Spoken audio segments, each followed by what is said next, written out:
also a different situation, Charlottesville.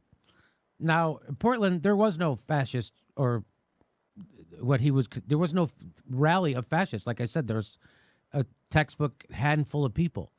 So there was no, so that was just a bunch of Antifa people running around uh, protesting, cops mostly.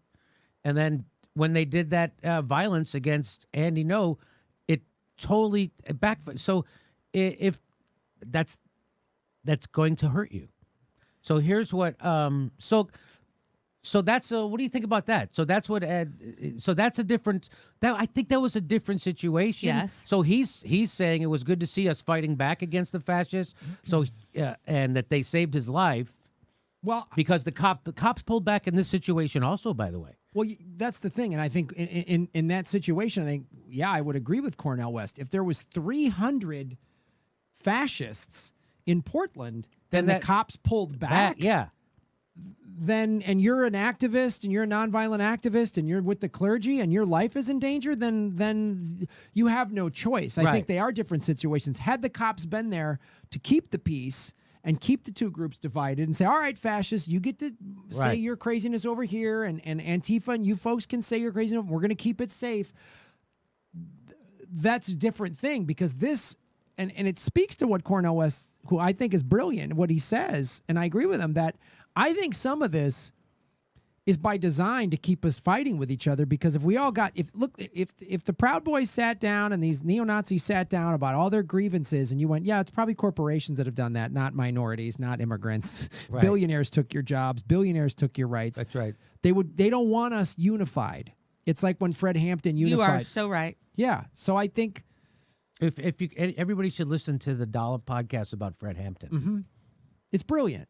Yeah. I mean, Chris Hedges talked about it on this show. He talks about it, in his book, America the Farewell. So when he Tour. started to unite, it was everybody who is left out, including white people. He went to poor white people in a part of Chicago I didn't know existed called Hillbilly Harlem. Right. They were Southern whites who had emigrated to the North for jobs, and they felt left out, and many of them were racist and had Confederate flags and stuff like that. And Fred Hampton, head of the Black Panther Party, unified them.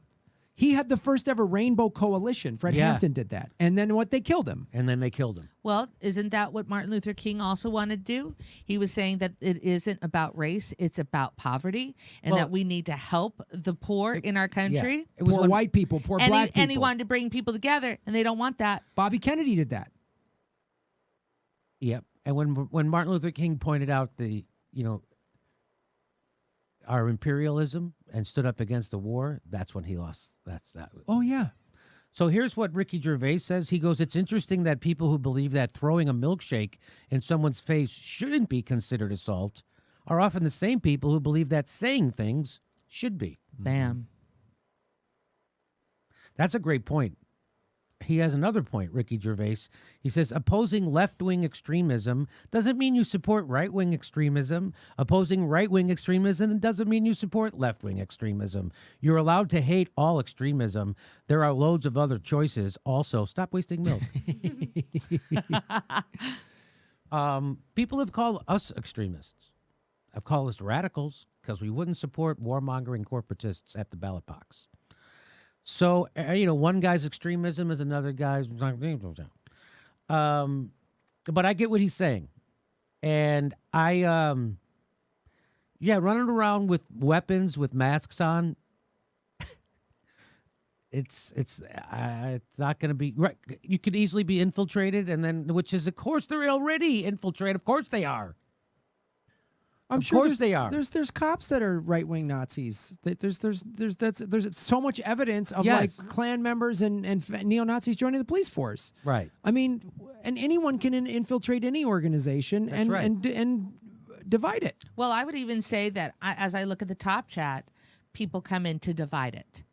That's what happens a lot of times. People right now are just throwing out Nazi this, you're a dick. That, like, there's a lot of fighting going on because we're talking about people's behavior in our culture, in our society. And what this show is ultimately about is we punch up We look at social issues that are relevant to our culture right now. And ultimately, we want to bring people together to move our country forward. And hateful speech is just going to divide us and not bring us together. You're doing the will of the ruling class when you do that. Oh, yeah. Well, You didn't know that. Congratulations.